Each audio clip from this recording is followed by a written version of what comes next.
मेरी शादी होने में कुछ ही घंटे बाकी थे। मैं बहुत खुश थी क्योंकि जिससे मेरी शादी हो रही थी वह मेरी बचपन की मोहब्बत थी। मैं उससे बहुत प्यार करती थी। हमें भगवान ने दूसरा मौका दिया था। दूसरा मौका सभी को नहीं मिलता है, इसीलिए हम बहुत खुश थे। पर अचानक से मेरी तबीयत खराब होने लगी। अपनी माँ को बताया तो उसने कहा कि तू दुल्हन है, इसलिए तो डर रही है, परेशान हो रही है। ऐसा तो सबके साथ होता है। मैंने कहा नहीं मम्मी, मेरी तबीयत ज्यादा खराब हो रही है। मेरी माँ ने मौसी को कह दिया कि इसको नींबू पानी पिला दो, ऐसे परेशान हो रही है। लेकिन मेरी तबीयत बिल्कुल ठीक नहीं हो रही थी। मुझे ऐसा लग रहा था कि मेरे पेट में कुछ हो रहा है और मैं जल्द ही दुनिया से जाने वाली हूँ। फिर मेरी तबीयत इतनी खराब हो गई कि मुझे डॉक्टर के पास जाना पड़ा। मैंने अपने होने वाले पति से कहा कि तुम भी साथ चलो। लेकिन जब डॉक्टर के कमरे में गए तो उसने मेरे कुछ टेस्ट किए। उसके बाद उसने कहा कि आपके कुछ और टेस्ट भी कराने पड़ेंगे। बात बहुत लंबी हो रही थी। मेरे होने वाले पति कहने लगे, आज तो हमारी शादी है, शुभ मुहूर्त निकल चुका है, आप शुभ मुहूर्त को छोड़े। डॉक्टर ने कहा, इनके साथ कोई और ही मामला लग रहा है। पहले मुझे अच्छी तरह से जांच बिन करने दें, फिर मैं आपको बताता हूँ। शुभ मुहूर्त तो निकल चुका था, लेकिन उसके बाद डॉक्टर ने मेरी माँ और मेरे होने वाले पति को भी कमरे से निकाल दिया। और जो कुछ मेरे साथ हुआ वह सब मुझे बताने के बाद मैं बहुत डर गई। उसके बाद उसने ऐसी बात बताई कि मैं हैरान रह गई और यह सोचने लगी कि मेरे साथ यह सब कुछ किसने किया। और जब तक मेरे साथ यह सब कुछ हो रहा था मैं कहाँ थी, मुझे पता ही नहीं चला कि कब मेरे शरीर के अंदर से मेरा सब कुछ। मेरे बाबू एक बहुत ही संकी आदमी थे। उसे औरतों पर हुक्म जमाने का बहुत शौक था। उसने पहले मेरी माँ का जीना हराम किया और उसके बाद मेरी जिंदगी को भी ऐसा बना दिया कि मैं अपनी मर्जी से कुछ नहीं कर सकती थी। लेकिन मेरी माँ कहती थी कि जब तक यह जिंदा है हमारी जिंदगी ठीक नहीं होगी। और फिर वही हुआ कि मेरे बाबू ने अपनी मर्जी से मेरी शादी करवाई। जिस आदमी से मेरी शादी करवाई वह उनके दोस्त का बेटा नहीं बल्कि उनका दोस्त था और उनकी उम्र मेरी बाप जितनी थी। बहुत अजीब तरह का इंसान था, शक्ल से भी अजीब और हरकतों से भी। और यहाँ तक कि पहले उसकी एक पत्नी भी थी जो अब इस दुनिया में नहीं थी। मेरी माँ इस बात पर बोलना चाहती थी, लेकिन अभी तक मेरी माँ की घर में कौन सी बात चलती थी जो अब यह बात चल जाती। उन्होंने कहा कि इस आदमी की तो पहले शादी हो चुकी है। तो मेरे बापू ने कहा कि वह कौन सी जिंदा है, मर गई है और इतना अमीर आदमी है, हमारी बेटी इसके घर में बहुत खुश रहेगी। बस मेरे बाबा ने मेरी शादी तय कर दी। मेरी माँ ने कहा कि मैं कुछ नहीं कर सकती, तू प्रार्थना कर तेरी जिंदगी अच्छी हो या फिर तेरा बापू जल्द ही इस दुनिया से चला जाए, तो मैं इस आदमी से तुझे तलाक करवा दूंगी। मैंने अपनी माँ को कहा कि क्यों मेरे बापू को दुनिया से भेजती हो, मेरे पति की मरने की दुआ करो बस ताकि तेरी जिंदगी अच्छी हो। पता नहीं मेरे बाप को कब इस दुनिया से जाना था, मेरी जिंदगी तो हराम हो रही थी। यह तो मेरे बापू से भी ज्यादा हुक्म चला रहा था। इस घर में बहुत ज्यादा पाबंदियां लगा रखी थी और यह मुझे रोज अजीब तरह की गोलियां भी खिलाया करता था। जब मैं पूछती थी तो कहता था कि तुम्हें इससे कोई मतलब नहीं होना चाहिए। मेरी बात मानो, तुम मेरी पत्नी हो, मेरी बात मानना तुम्हारा धर्म है, ज्यादा सवाल मत करो। लेकिन आजकल कौन से जमाने रह गए थे ऐसे सर झुका के बात करने के। और जब मैं बीमार ही नहीं होती थी तो यह मुझे किस चीज की गोली खिलाता था। फिर एक दिन इस घर में एक औरत आई जो इसकी रिश्तेदार थी और डॉक्टर भी थी। मैंने बातों बातों में उससे पूछ लिया कि मेरा पति मुझे गोली खिलाता है, वह गोली किस चीज की है। उसने कहा कि अरे, तुम्हें परेशान होने की जरूरत नहीं है, मुझे पता है यह ऐसा ही है, लेकिन वह गोली तो तुम दोनों की जिंदगी को बेहतर बनाने के लिए है, उसकी तरफ से परेशान होने की जरूरत नहीं है। उसने यह बात बड़े नॉर्मल तरीके से कही थी। लेकिन यह बात भी तो कोई अच्छी बात नहीं थी। पर चलो, मैं इस बात पर थोड़ी सी रिलैक्स हो गई कि किसी और चीज की गोली तो नहीं है। वैसे इस आदमी के दिमाग में बहुत फालतू बातें भरी हुई थी। पता नहीं क्या क्या सोचता रहता था। इस घर में मेरी जिंदगी बिल्कुल भी अच्छी नहीं थी। मुझ पर बहुत पाबंदियां लगाई गई थी और मुझे इतनी मुश्किल जिंदगी में डाला हुआ था कि मैं अपनी मर्जी से कुछ नहीं कर पाती थी। सभी लोग समझते थे कि शायद मैं बहुत खुश हूं और मुझे किसी चीज की कमी नहीं है, लेकिन ऐसा नहीं था। एक और बात बहुत अजीब थी कि मेरा यह पति, जिसका नाम आशीष था, कभी कभी फोन पर किसी से बात करता था और जब भी उससे बात करता मुझे कमरे से बाहर निकाल देता, और अगर मैं आकर बैठ जाती तो खुद उठकर बाहर चला जाता। मुझे नहीं पता था कि यह किससे बात करता है। पहले मुझे ऐसा लगा कि जैसे कोई लड़की है, लेकिन लड़की नहीं थी, शायद कोई आदमी था। लेकिन अगर आदमी था तो फिर इस तरह से छुप छुप के बात करने की क्या जरूरत थी। उसकी बातें बहुत अजीब होती थी। वह कहता था कि मैं जिसका चाहूं अपने सामने सर झुका सकता हूं। किसी में इतनी हिम्मत नहीं जो वह मेरे सामने बोले। मैं बड़ा पक्का खिलाड़ी हूं। मेरी माँ मुझे समझाती थी और कहती थी कि यह आदमी तुझसे बहुत ज्यादा बड़ा है, यह ज्यादा दिन जिंदा नहीं रहेगा, तो फिक्र मत कर, यह इस दुनिया से चला जाएगा। लेकिन जब से मेरी उससे शादी हुई थी वह ठीक ही था, बीमार होने के बजाय जवान हो रहा था। खुद कह रहा था कि जवान लड़की से शादी की है तो जवान हो रहा हूं। उसको तो कोई ऐसी बड़ी बीमारी भी नहीं थी। वह किसी को फोन करके बता रहा था कि मैं बड़ा खुश हूं, मेरी पत्नी बहुत अच्छी है। मुझे तो ऐसा लगता है मैं फिर से जवान हो गया हूं। जब वह इस तरह की बातें करता था तो मुझे उस पर और भी ज्यादा गुस्सा आता था। मेरी जिंदगी अजीब हो गई थी। एक तरफ मैं अपने पति के मरने की प्रार्थना करती थी और दूसरी तरफ अपने बाबूजी के मरने की।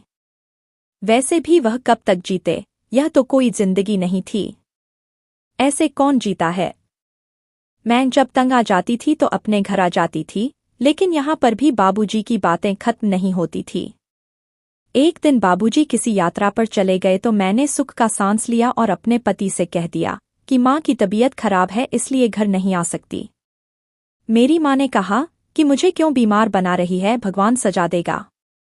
मैं सच में बीमार हो जाऊंगी। मैंने कहा कि हो जाओ सारे बीमार, मेरी जिंदगी भी तो ऐसी ही गुजर रही है। मुझे तो अब हर बात पर गुस्सा आता था। लेकिन फिर एक दिन राहुल आया जो मेरे कॉलेज का दोस्त था। उसने मुझे रास्ते में देख लिया। वह बहुत खुश हुआ। उसने कहा कि मुझे तो लगा कि तुमने शादी कर ली होगी, और मैंने कहा कि हाँ, शादी तो कर ली है। उसको बहुत बुरा लगा। उसने कहा कि लेकिन मैं तुम्हारे घर रिश्ता भेजने वाला था। तुम शादी करके बैठी हो, तुमने मेरे साथ क्या किया। तुम्हें वह दिन याद नहीं है जब मैंने तुम्हें कहा था कि तुम मुझे बहुत अच्छी लगती हो। मैंने कहा कि मुझे सब याद है, लेकिन तुम ही गायब हो गए थे, और अगर तुम होते भी तो मेरी शादी इसी आदमी से होनी थी। मैंने उसको सब कुछ बता दिया और यह भी बता दिया कि मैं बहुत तंग हूं। अब वह भी मेरे साथ मिल गया और उसने कहा कि मैं तुम्हारी मदद करूंगा, तुम्हारा इंतजार करूंगा। मेरी माँ ने मुझे कहा था कि इतनी उत्सुकता भी अच्छी नहीं होती है, जो हो रहा है आराम से होने दे, नहीं तो तुझ पर भी कोई आपत्ति आ सकती है।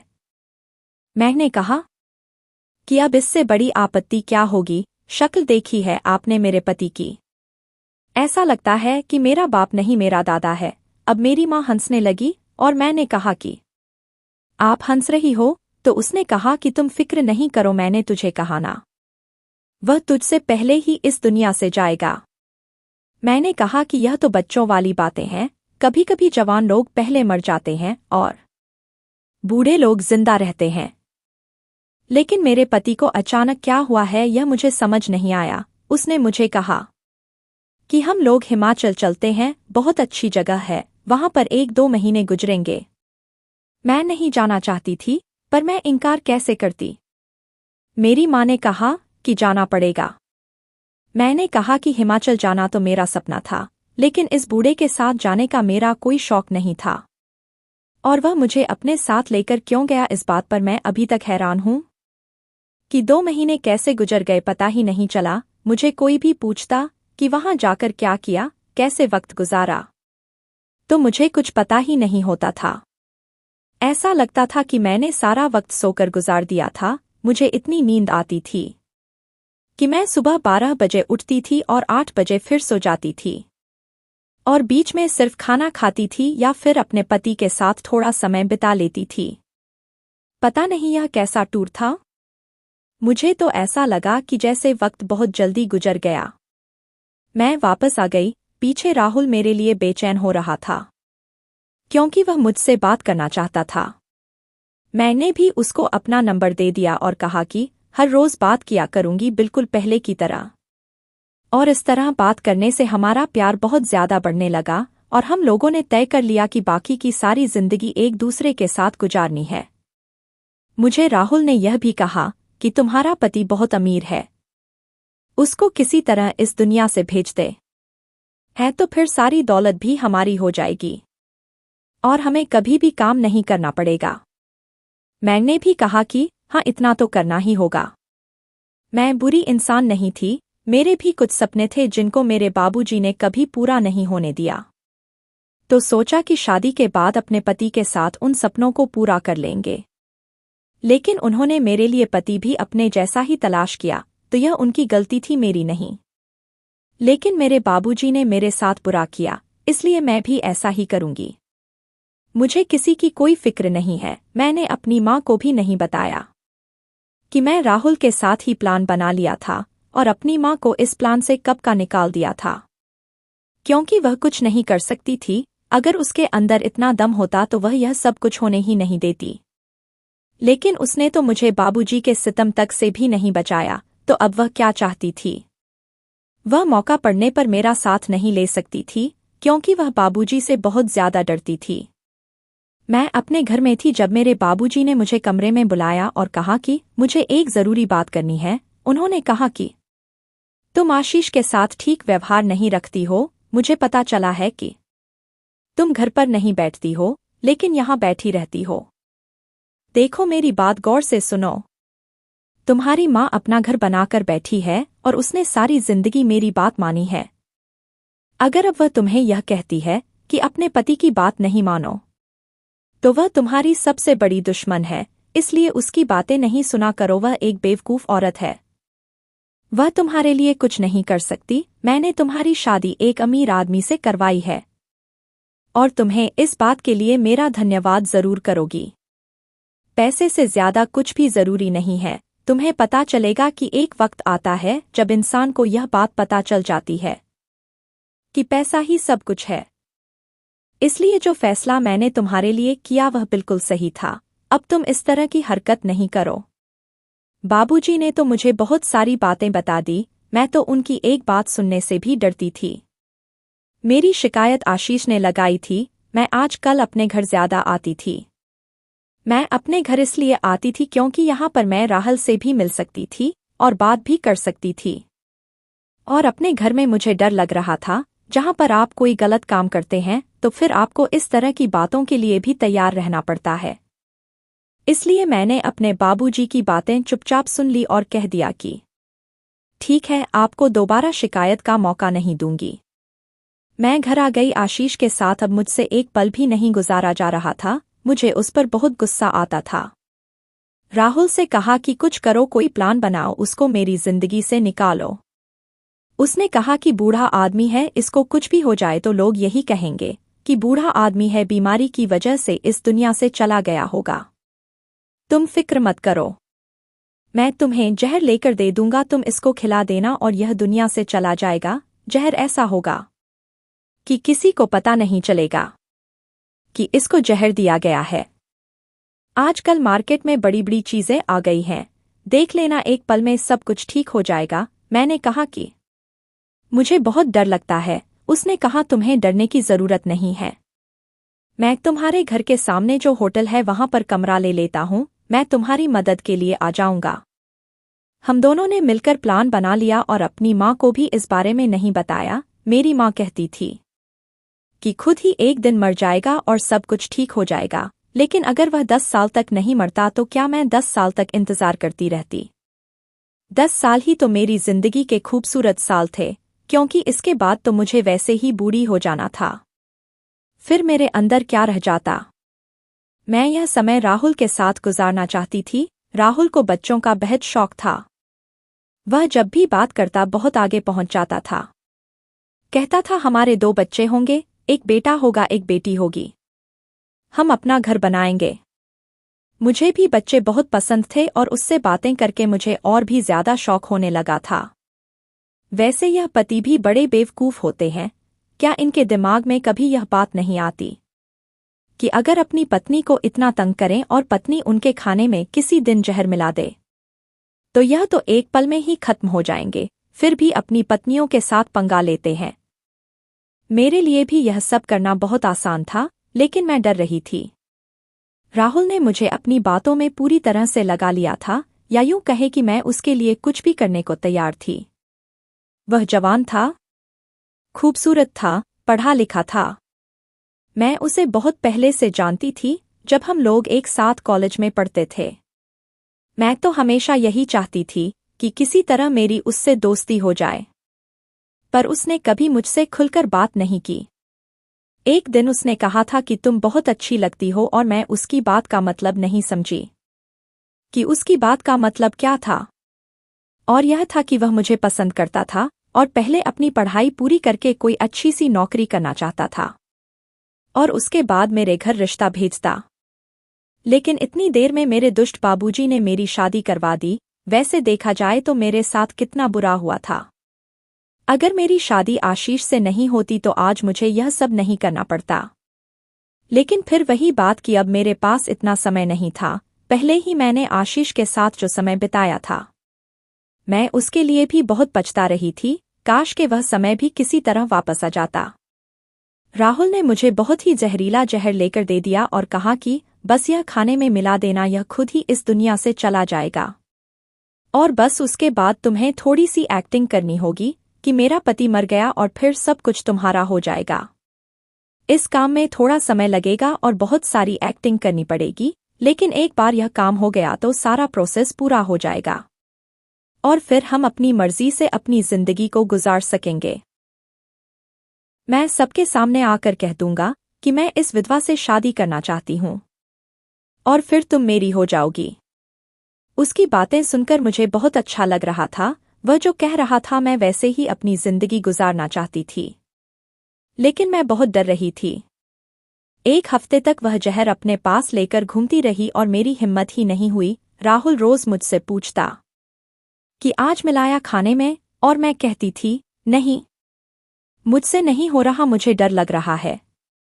ऐसा भी हो सकता था कि मैं आशीष को कहती कि वह मुझे छोड़ दे, मैं उसके साथ नहीं रहना चाहती, पर वह मेरे बाबूजी की तरह ही आदमी था। वह मुझे कभी भी अपनी मर्जी से इस रिश्ते से आज़ाद नहीं करता। इसलिए शायद उसका अंजाम मेरे हाथ में लिखा था, लेकिन मैं ही डर रही थी।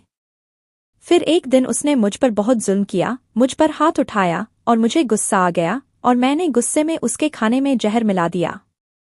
सुबह तक वह इस दुनिया में नहीं था और उसकी शक्ल देखकर अंदाजा लगाना मुश्किल था कि इसके साथ क्या हुआ है। सही कहा था राहुल ने कि यह जहर बहुत अलग तरह का था। पता ही नहीं चल रहा था कि जहर दिया गया है। जल्दी जल्दी अंतिम संस्कार कर दिया गया। मैंने कहा कि उनकी आखिरी इच्छा थी कि उन्हें ज्यादा देर तक घर में ना रखा जाए। मेरे बाबा जी भी बहुत परेशान थे। मैं बहुत लोगों से मिल रही थी। लोग कह रहे थे कि भगवान पर भरोसा रखना, सब कुछ ठीक हो जाएगा। मैं और राहुल बहुत खुश थे। इसी तरह हम दोनों ने 2 महीने गुजारे और फिर उसके बाद राहुल ने मेरे घर रिश्ता भेजा। मेरे बाबा जी को तो हाँ कह देना चाहिए था, हम यह रिश्ता वाला नाटक भी नहीं करते। लेकिन बाबा के सामने यह सब करना था, क्योंकि वह भी बातें कर रहे थे कि पता नहीं कौन लोग हैं, कैसे लोग हैं, लड़का कैसा है। अब मेरी माँ भी बोली और उसने कहा कि वह लड़के को छोड़ो, तुम्हारी बेटी विधवा है और तुम्हें पता है ना इस समाज में विधवा के साथ क्या होता है। उससे कोई भी शादी नहीं करता, उसका हाथ पकड़ने के लिए कोई तैयार नहीं होता। और यह लड़का तो बिल्कुल कुंवारा है, इसकी तो पहले शादी भी नहीं हुई। अगर फिर भी यह तुम्हारी बेटी से शादी करना चाहता है तो तुम्हें देखना सोचना ही नहीं चाहिए। मेरे बाबूजी ने हाँ कह दी और हमारी शादी की तारीख पक्की हो गई। अब हमसे ज्यादा इस पूरी दुनिया में और कोई भी खुश नहीं था। मुझे तो यकीन नहीं हो रहा था कि यह सब कुछ इतनी आसानी से हो गया। मैंने अपनी किस्मत का पासा पलट दिया। अगर मैं थोड़ी सी हिम्मत नहीं करती तो अब तक यह सबसे निकली नहीं होती और यह सोच रही होती कि वह कब मरेगा। लेकिन वह ना मरता और मेरी जिंदगी इसी तरह बर्बाद होती रहती। और अब मेरी राहुल से शादी होने वाली थी। हमें हमारा प्यार मिलने वाला था, इससे बड़ी बात और क्या हो सकती थी। हम लोग इतना खुश थे कि बता भी नहीं सकते थे। पर नहीं पता था कि अभी तो बहुत बड़ा तूफान आने वाला था। उस तूफान के बिनाह पर जब मेरे बाबा ने मुझसे पूछा कि तुम ठीक हो तो मैंने कहा कि जी ठीक हूं। उन्होंने कहा कि आशीष ने तुम्हारे साथ कुछ किया तो नहीं। मैं उनको क्या बताती कि क्या कुछ किया है, मैंने बस इतना कह दिया कि ठीक हो।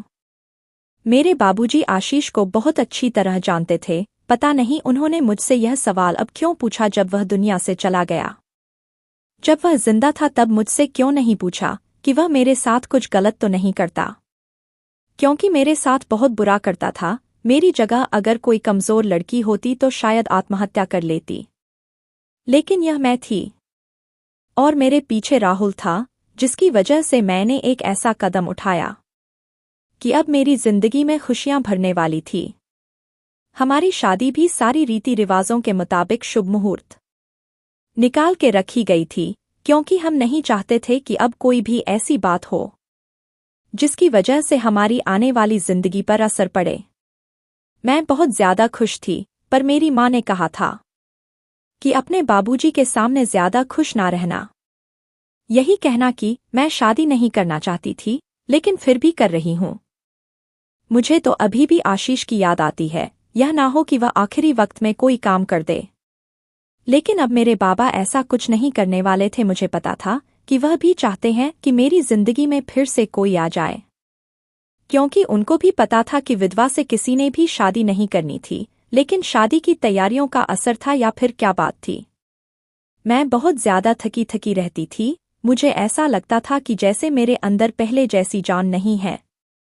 मैंने यह बात राहुल को भी बताई थी। उसने कहा कि एक दफा तुम मेरी जिंदगी में आ जाओ, फिर सब कुछ ठीक हो जाएगा। तुम्हें कोई काम करने की जरूरत नहीं होगी। हम घर में काम वाली बाई रख लेंगे और बस तुम मेरे लिए सजना और मेरी जिंदगी को सुंदर बनाना, यही तुम्हारा काम होगा। मैं उसके बारे में सुनती थी तो खुश हो जाती थी, लेकिन मुझे ऐसा लगता था कि मेरे अंदर कुछ भी नहीं है। मुझे अंदर से बहुत कमजोरी महसूस हो रही थी। शादी वाला दिन आ गया तो सुबह ही मेरी तबीयत खराब थी। मेरी माँ ने कहा, ऐसा है तो तुम कोई दर्द की गोली खा लो। मैंने ऐसा ही किया। लेकिन शाम तक जब मैं बिल्कुल तैयार हो गई, मैं बहुत सुंदर लग रही थी, तो मेरी तबीयत ज्यादा खराब होने लगी। मेरी माँ ने मुझे कहा था कि तुम डर रही हो। मैंने कहा कि माँ, कैसा डर, मेरी कौन सी पहली शादी है जो मैं डरूंगी। लेकिन मुझे अजीब सा लग रहा है। ऐसा लग रहा है तो मेरा दिल फट जाएगा। मेरी माँ ने कहा कि यह डर है और कुछ नहीं है, आराम से बैठ जा, कुछ नहीं होता। लेकिन मुझे यह समझ नहीं आ रही थी कि मैं क्यों डरती। थोड़ी देर के बाद मेरी तबीयत ज्यादा खराब हो गई। कभी कोई रिश्तेदार आके मेरे ऊपर कोई फूल फेंक कर जाता, कभी किसी ने मुझे प्रसाद खिलाया और किसी ने कहा कि कुछ नहीं होता, शायद इसको नजर लग गई है, तो कान के पीछे काला टिका लगा दिया। तो किसी ने मुझे कहा कि माता रानी के आगे सर टेक लो, सब ठीक हो जाएगा। मैंने सब कुछ किया, लेकिन मेरी तबीयत ठीक नहीं हो रही थी, यहाँ तक कि मेरी तबीयत बहुत ज्यादा खराब हो गई। राहुल भी कमरे में आ गया। उसने भी मुझे शादी से पहले देख लिया, जबकि शादी से पहले देखना बुरा शगुन होता है। लेकिन अस्पताल तो मुझे वही लेकर गया था। मैं, मेरी माँ और राहुल, हम लोग अस्पताल चले गए। मेरी तबीयत इतनी खराब हो गई, मुझे होश भी नहीं था कि मुझे क्या हो रहा है। डॉक्टर ने जब मुझे चेक किया तो उसको भी समझ नहीं आ रही थी। उसने 2-4 टेस्ट करवाए, फिर वह थोड़ी परेशान हो गई। फिर एक और टेस्ट करवाने लगी। हमारा काफी टाइम बर्बाद हो गया। मेरे होने वाले पति ने कहा कि हमारा तो शुभ मुहूर्त था, वह तो निकल गया। डॉक्टर ने कहा कि आपको शुभ मुहूर्त की पड़ी है, अगर लड़की ठीक होगी तो शादी हो जाएगी। मेहमानों से कहेंगे थोड़ा इंतजार कर लें। उसके बाद उसने मेरे और भी वहां से टेस्ट करवाए। मैं बहुत थक गई थी, मेरा मेकअप भी खराब हो रहा था। आज मेरी शादी थी, मुझे बहुत बुरा लग रहा था कि मेरे साथ क्या हो रहा था। मैं यहाँ मरीज बनकर बैठी थी, अब तक हमारे फेरे भी हो जाने थे। फिर सोचा कि अब तबीयत खराब है तो क्या किया जाए। अपने आप को पूरी तरह से संभालने की कोशिश करी थी, लेकिन संभाल नहीं पा रही थी। फिर जब डॉक्टर के हाथ में फाइनल रिपोर्ट आई तो उसने कहा कि मुझसे अकेले में बात करनी है। मेरे होने वाले पति राहुल मेरी मां को कमरे से बाहर निकाल दिया। मैंने कहा कि उनको भी जानना है, तो डॉक्टर ने कहा कि उनको यह बात बताई जाए या नहीं, इसका फैसला आप खुद करेंगी। मुझे फिलहाल सिर्फ आपसे ही बात करनी है। मैं भी डर गई, कौन सी बात है कि मुझे कोई फैसला करना पड़ सकता है। मेरे बाबा कहते थे कि यह जो डॉक्टर होते हैं यह कभी भी अच्छी खबर नहीं सुनाते। इनके पास जाओ तो यह इसी तरह की कोई बात करते हैं। मुझे भी आज लग रहा था कि मुझे कोई अच्छी खबर मिलने वाली नहीं थी। डॉक्टर ने कहा, देखो मेरी बात गौर से सुनो। क्या तुम इससे पहले कुछ दवाई खाती रही हो, कोई ऐसी दवाई जिसके बारे में तुम्हें पता ना हो? पहले तो मैंने कह दिया कि नहीं। फिर मुझे याद आया कि हाँ, मेरा पुराना पति मुझे गोली खिलाया करता था। उस गोली का कोई पर्चा तो मेरे पास नहीं था, लेकिन जब मुझे डॉक्टर ने कहा कि बताओ गोली कैसी थी, और मैंने उनको बताया तो उन्होंने मुझे तस्वीर दिखाई और पूछा कहीं यह गोली तो नहीं थी। मैंने कहा कि हाँ बिल्कुल यही गोली थी। तो डॉक्टर बहुत ज्यादा परेशान हो गया। उसने कहा कि तुम पागल हो जो यह गोली खाती थी, तुम्हें पता है किस चीज की गोली है? मैंने कहा कि हाँ, एक डॉक्टर ने कहा था कि यह तो पति पत्नी के लिए अच्छी गोली है। मेरी डॉक्टर ने कहा कि वह डॉक्टर कौन थी?